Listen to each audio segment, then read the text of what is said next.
Hello you guys, it is Natalie here. I am the holistic nutritionist behind Glow Nutritional Consulting, and I wanted to pop on tonight to chat with you guys about Lyme disease and natural help for when you have no other answers. So I'm going to kind of focus at first on prevention, just very quickly, a few tips, because I feel that it's vitally important to share these, even if you likely already know them or have searched them up yourself.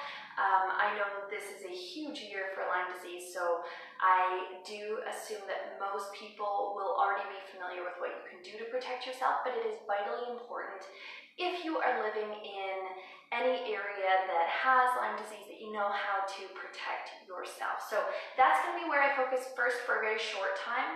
And then what I wanted to get into a little bit more on this conversation is actually some of the natural strategies for if you have Lyme disease and treatments have not been successful, or if it is a massive challenge, or if you are exhibiting tons and tons of different symptoms. Then what I wanted to do tonight was to provide some of the natural kind of options that may not be talked a lot about, or talked about a lot out there. So I wanted to help you guys in those two things. So I'm going to run through a few things you can do to protect yourself, but definitely check out, if you're going to be in the forested areas, any grassland areas, definitely check out your local kind of government website or something else that covers what you can do fully to protect yourself. And then we will jump into some natural health stuff. Also, if you know somebody with Lyme disease who is struggling, then please share this video. Not only do I appreciate that, but I know there's not huge kind of talk on this, so I think they would really appreciate it as well.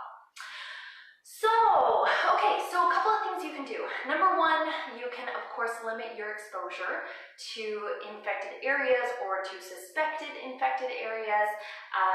Lyme disease is transmitted by teeny tiny little ticks. And so taking a look at if any of the areas that you go to generally have been known to have cases of bites from ticks that were infected, that infected humans, can be number one. So just avoiding those areas as much as you possibly can.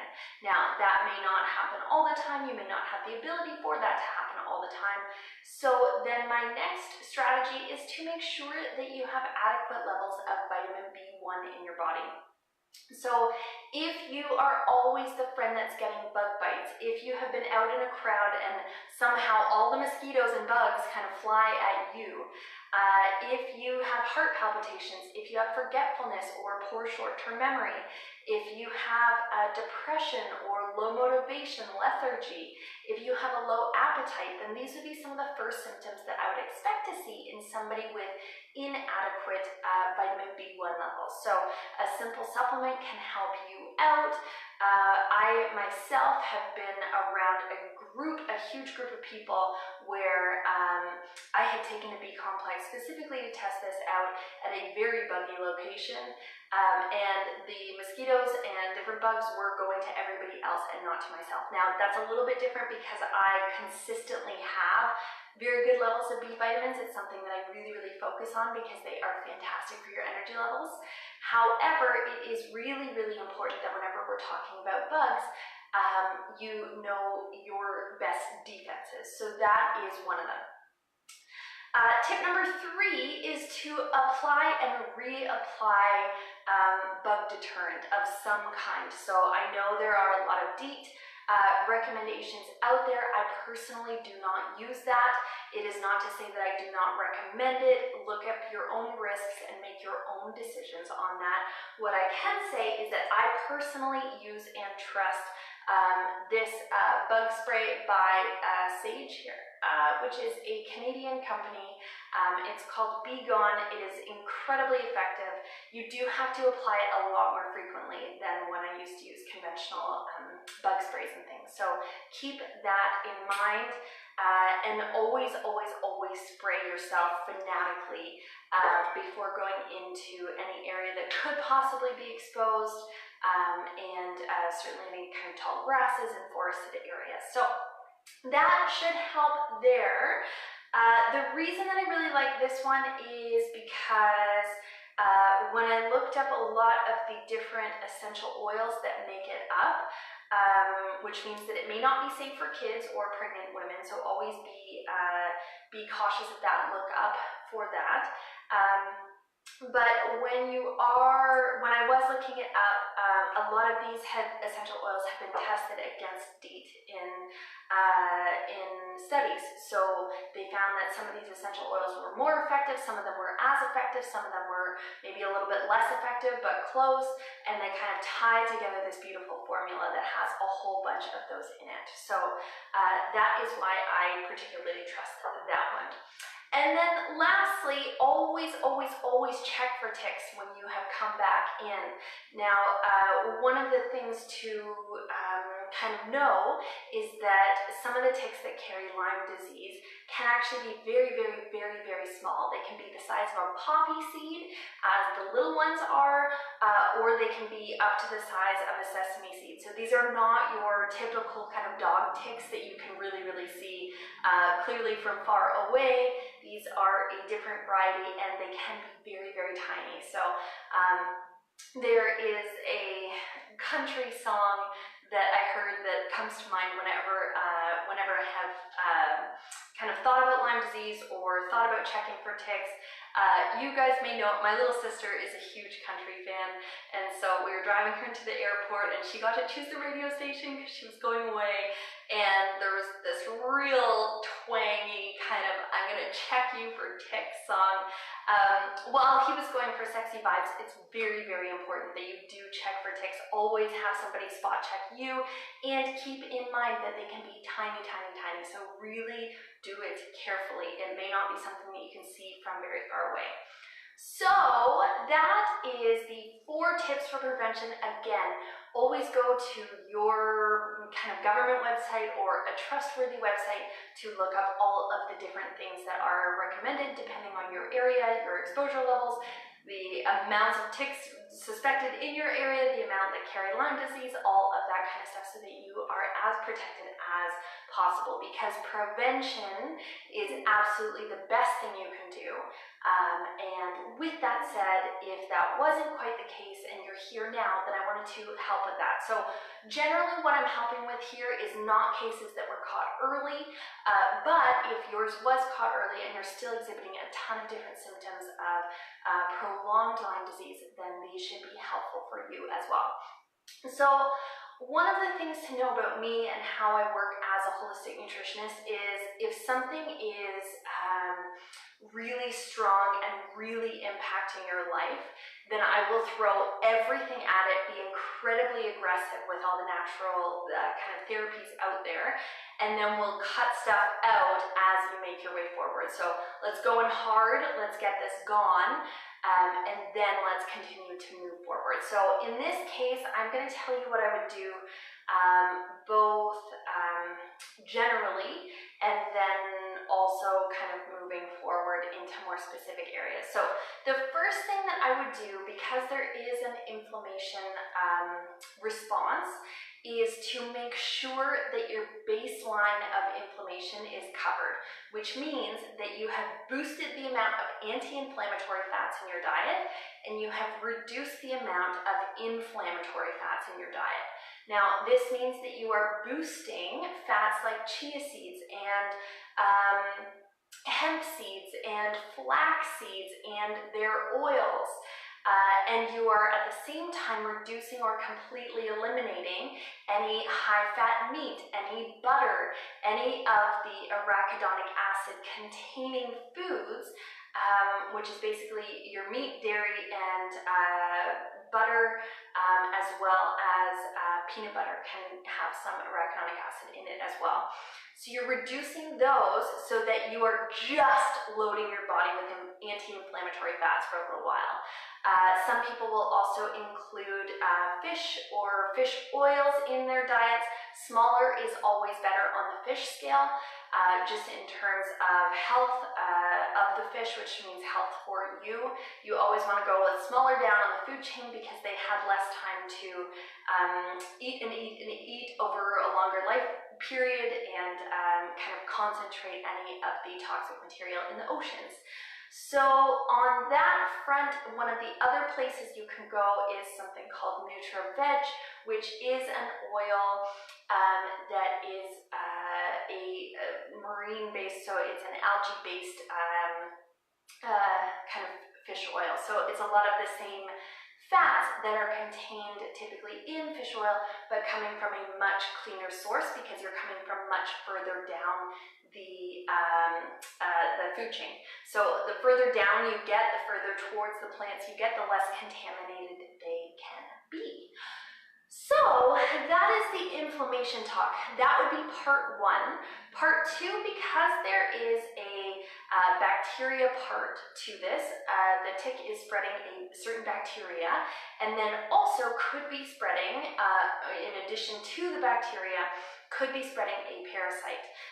So in that case, what I would do absolutely is run some kind of a parasite cleanse that also knocks out other bad bacteria, because what I like when I do this with clients is that we'll use an herbal kit. And what I like about that is that sometimes herbs can cross barriers in the body because they're naturally occurring a lot more effectively than some of the synthetic or kind of isolated counterparts in the medical world. So sometimes, just because herbs were the first medicines on the planet, that's what everybody was using before we isolated these amazing, fantastic, life-saving drugs, but herbs can still be kind of more synergistic with how the body works sometimes, and they can cross some of the barriers that the body will put up to protect against certain invaders from getting into those kind of delicate areas. So I would run some kind of a parasite and bacteria cleanse to make sure that we kill off as much bad bacteria as possible. And then immediately following that, I would make sure that you dosed your body with amazing amounts of probiotics. So this is always in a safe level. There are claims out there for outrageous amounts of probiotics, and I get so frustrated when I see these. There was a story a little while ago that I got tagged in of this incredibly well-meaning, beautiful mother who put her child on doses I would never give to an adult. And she was putting it onto this tiny little girl for something unrelated to Lyme disease. But it blows my mind. You have to be safe with these things. And if you are starting to find that you have anxiety come up, or stomach drops come up, or immense bloating that doesn't go away, or anything else, then you have to be able to reach out and actually get the help you need to either adjust the dose, reduce the dose, find a different set of strains of bacteria. That's one of the things that I do most consistently, is check in with people as they are taking supplement plans so that they can let me know, because everybody's body is different. And so with all of the well-meaning kind of way out there natural blogs, there can be benefit to some of those, but there can also be big risks. And so it's always best to work with somebody who is actually certified, actually registered as some sort of an awesome natural practitioner, instead of kind of some of the blogs out there. So be cautious, be careful. That would be one of my next steps, and it would not be some of the huge numbers of claims that I have seen out there. I would much prefer, even though I go in aggressively and I go in with really awesome brands, I do go in on the lower side because we can always adjust up. But if you hurt yourself, which is never ever my goal, intention even, doesn't happen. So making sure that you are at a good dose for you is so absolutely important. So that is tip number 2. The third kind of area that I would focus on is to cut out gluten.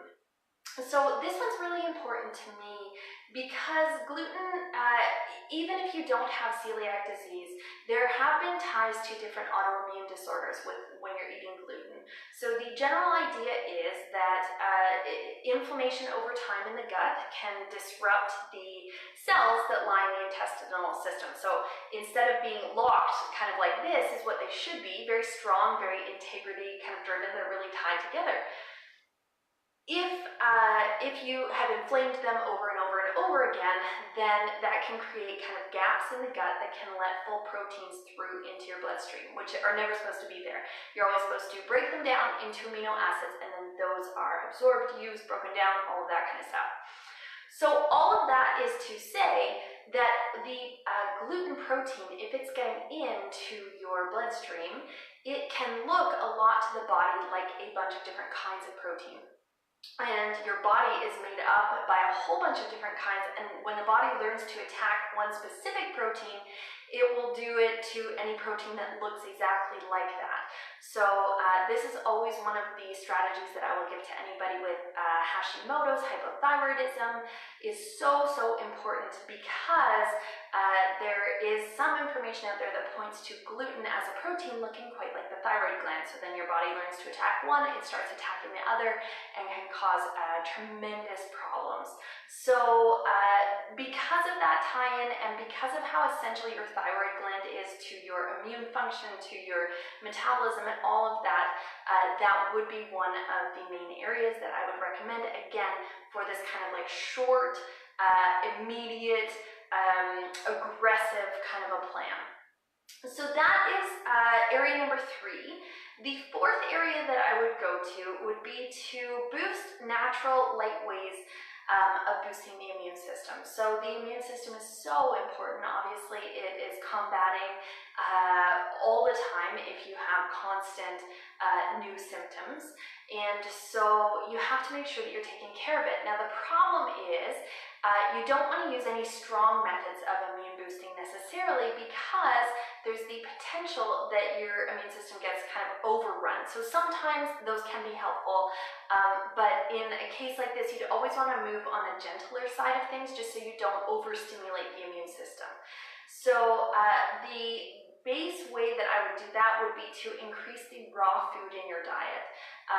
There is some really cool information from the raw food world, where if your diet is 51% raw, your immune system functions incredibly better. Whereas if your diet is 51% cooked foods, then your immune system is so much lowered. So it makes sense, when you're trying to give yourself the space to fight this, that you do as much as you can that's raw. Now, one of the fastest ways to increase the raw food in your diet is to start making more smoothies and more fresh vegetable juices. Those are just great ways of increasing huge amounts of raw food into your diet, so that you can get some of those benefits in, again, the quickest and kind of like highest dose helpful ways at once, instead of necessarily sitting down to like a bowl of kale and sprouts, which can be super helpful too. But just in terms of kind of modern day living, if you're busy, if you're out of the house, those can be 2 strategies that really help you out. So, okay, so boosting your immune system through kind of lighter, gentler methods. That would be one of the areas that I would go to. Then reducing inflammatory foods. So at the same time that you are upping some of the raw foods to improve your immune system, you also have to start restricting any of the inflammatory foods. So we covered that a little bit in point 1 in this video, but things like sugar that cause insulin to be let out into your bloodstream, which then can cause inflammation over time, you would want to eliminate. Things like coffee, which can also stimulate your blood sugar system, would be gone for a little while. Things like meat and dairy and butter, any of the high arachidonic acid foods would have to be out alongside peanuts, while you, again, just increased some of the alkaline foods, some of the neutralizing foods, like the greens and stuff, in terms of juices and smoothies. So that is tip number 5. And then tip number 6 would be to juice and smoothies. So the one above was eat more raw, and then now we are jumping into the juicing and smoothies specifically. So there have been people who have found great help with their symptoms, depending on which symptoms they were challenged with. by including a greens juice into their day. So things like celery, cucumber, any other greens out there, juicing them up and drinking them back once a day can be hugely helpful.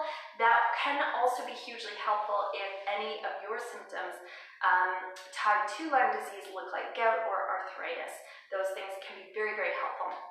And then lastly, the reason that I recommend smoothies is because you can still get a punch of nutrition and certainly protein, which is important for building your body in a way that juicing doesn't really give you, but you can still be really light on your digestive system. Now, the way that I like to picture this and help you guys picture this is almost like you have a bucket of energy in your body that your body can expend. And if you use up half of that bucket of energy through digesting really hard foods to break down, foods that take a long time to break down, then you will only have half of that bucket for your immune system to run on, for your brain to be fueled, for your body to make sure that your heart's running, and all the other essential pieces that it is doing all the time. So if instead you reduce some of the energy that it takes to digest by eating lighter foods or pre-digested meals like a smoothie where it's already been broken down, then you will have a lot more energy to heal with. That is true across the board, not just for Lyme disease. So if you find yourself starting to get sick or a cold or flu or anything like that, then starting to blend up or juice more of your meals for a few days can really, really help. And in this case, longer term, they can help as well. So, lastly, what I wanted to say is then we get into the areas that everybody could be a little different. So one of the kind of challenging pieces in terms of helping to heal Lyme disease is that each person could have a different set of symptoms that's a little bit different than the person before and then the person after. So if you aim towards the arthritis area, then I would create a plan for you that covered off arthritis helping foods and nutrients and a supplement plan to kind of battle that specifically or to support those areas of the body specifically. If you had severe swelling and inflammation, then that would look like a different plan. If you had heart health issues, then that would look like a very different plan from either of the other two. So there are herbs, there are nutrients that support any area of the body. So if you had nervous system health or nerve health issues because of this, then we would look at certain things that benefit the nerves. So things like increasing the nerve building fats in your diet, and then also making sure that you are getting enough nerve supporting vitamin D. So there's a whole bunch of different things that you would kind of look at doing depending on the area that was being impacted for you personally. If your joints were more the issue, if you constantly had headaches or head pressure, then there would be different plans for that. So if you are looking for natural help, if you have been struggling for a long time or a short time, or if you just want natural help that goes along with the conventional treatment that you are getting, then you can reach out to me here. You can send me a message at this page, Glow Nutritional Consulting, or you can pop over to glownc.ca/energy, and you'll be able to find a listing of 3 different programs that I offer. We can meet from anywhere online, so we'll either do a phone call consultation or we can do a video chat consultation. We quite like this, except you're on the other side. Whatever your comfort level is there is great, and then we can discuss kind of helping you out. So I hope that this was massively helpful for you. Let me know in the comments which piece you're going to add or which piece you're curious about. I am happy to answer questions. And again, if you are going to get help, make sure that it is from not only somebody natural, because there are, unfortunately, just like in any profession, there are some natural practitioners that are not very good or do not produce great results. Make sure that you go see someone awesome, first of all, who is also certified or registered with some kind of governing body so that you are getting help that you can rely on, because there's a lot of stuff that we do behind the scenes here that is so important. So for example, when I'm putting together a supplement plan for somebody, I always back check the diagnoses that they have and then also the medications that they're on to make sure that anything that I recommend in terms of herbs or nutrients works alongside or even helps those be more active. So there's a lot of different things that we are able to do to help you out with, which you absolutely deserve. So I hope this helped or inspired you, or at least opened your mind to other options out there for natural help. If you have been feeling stuck or have been having a really, really hard time with this, then of course you would just want to know as many possible options. I absolutely would. That you could do to help your body heal. And then lastly, what I will say is with any disease out there, with studies being done, there is always if it's a well-run study with a placebo group, there's always a certain number of people who will heal because they think they are healing. And so one of the things that I offer in my programs, especially if somebody is really challenged with an illness, is guiding a meditation so that you can make use of your mind and its ability to help out your body. There have been really interesting studies, especially at children's hospitals, on the impact of kind of visualizing or winning video games or anything like that to be able to help your body. So of course, whenever there's anything that is effective in the realm of natural medicine, then I will always try and offer it as best I can. So that is all. I hope you have a beautiful night. I am just wishing you so much love. Yes.